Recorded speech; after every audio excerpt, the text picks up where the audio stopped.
हम लोग सामान्य काल के 20वें रविवार में प्रवेश कर रहे हैं।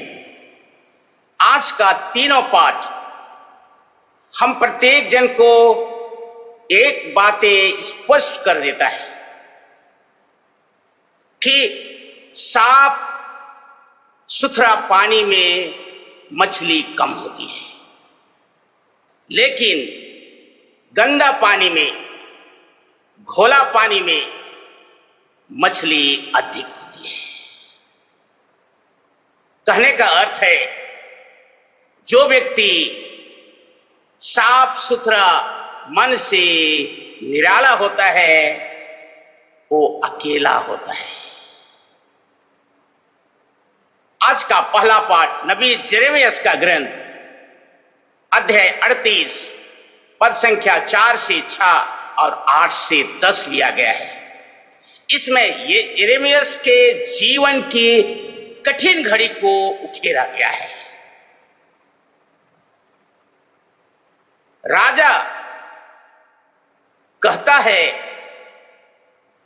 कि यिर्मयाह यरूशलेम के हार की भविष्यवाणी करता है और वहां रहने वाले सैनिकों और प्रजा का हिम्मत उसे जानकर टूट जाता है। वह यहां की प्रजा का हित नहीं, अहित चाहता है। और यह कहकर यिर्मयाह को लोगों के हवाले कर दिया। लोग चाहते थे कि उन्हें वह मिल जाए और इसलिए उसे ले जाकर अंधे कुएं में डाल दिया। और यिर्मयाह जैसे नीचे डाला गया, कीचड़ में धंस गया। बहुत सुंदर सी बात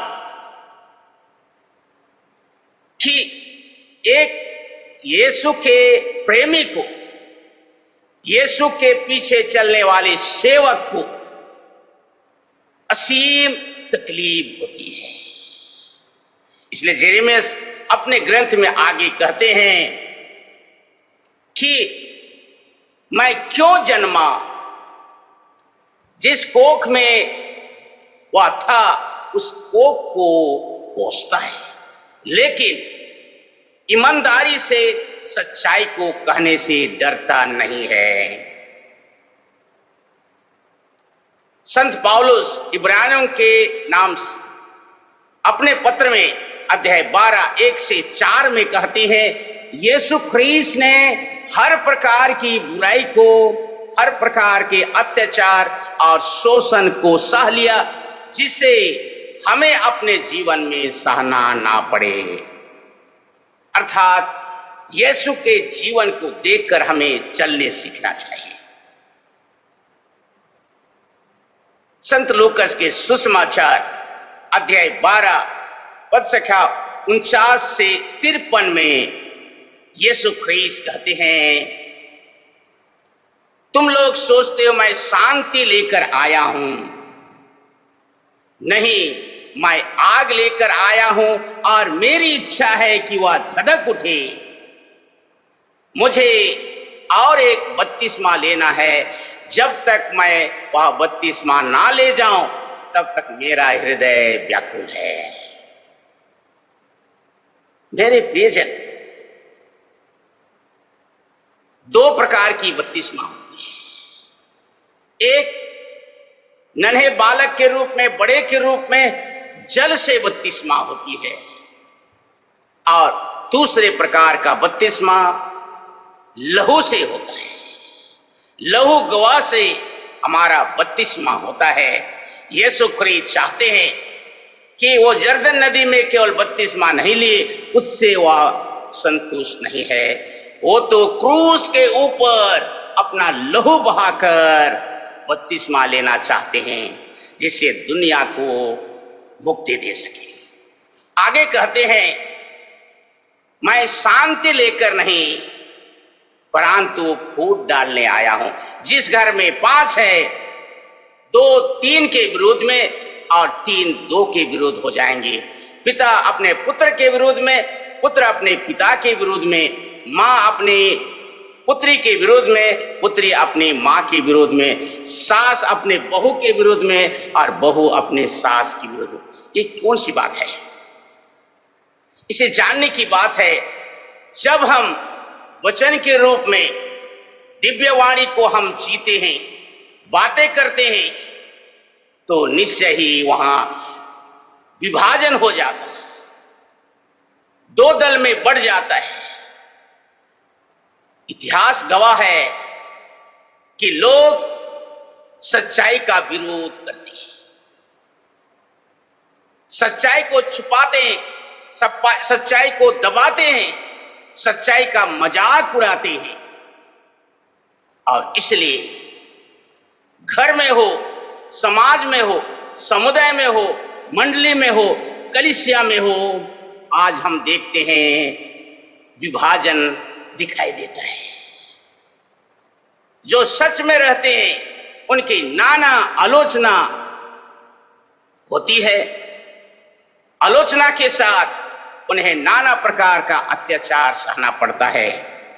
सच बोलने वाला अकेला खड़ा रहता है। मैंने कहा साफ सुथरा पानी में मछली कम होती है, लेकिन घोला पानी में, गंदा पानी में मछली अधिक होती है। साफ सुथरा जीने वाले, मन से निराला, दिल से सचमुच में साफ सुथरा व्यक्ति का जीवन अकेला में जीता है।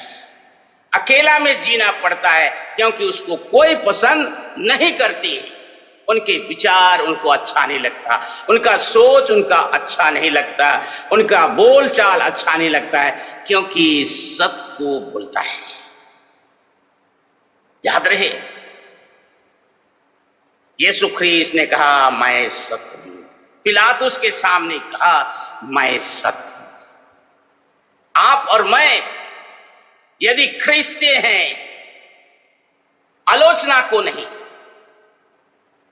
मजाक को नहीं, अत्याचार को नहीं, शोषण को हम डरे नहीं, परंतु हम आगे बढ़े, क्योंकि सत्य के पीछे चलने वाला का जीवन क्रूस के ऊपर होता है।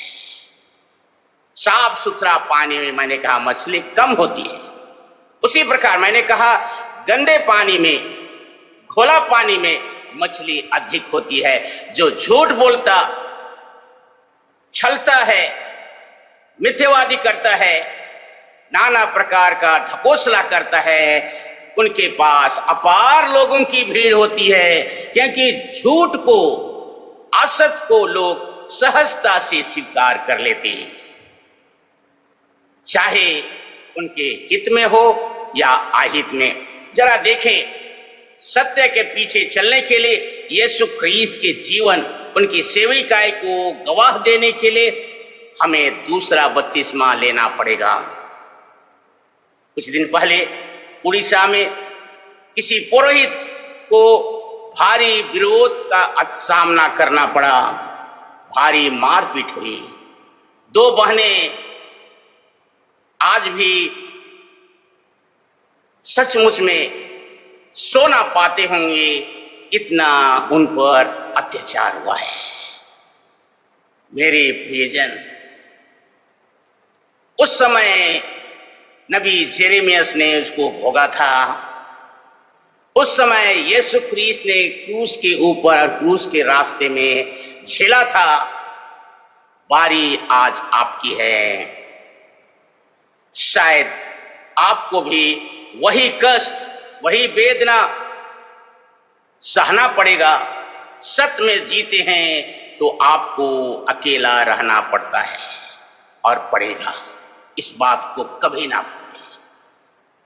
इतिहास बताता है कि हर व्यक्ति जो सत्य के साथ जीता है वो यीशु के क्रूस की छाया में रहता है।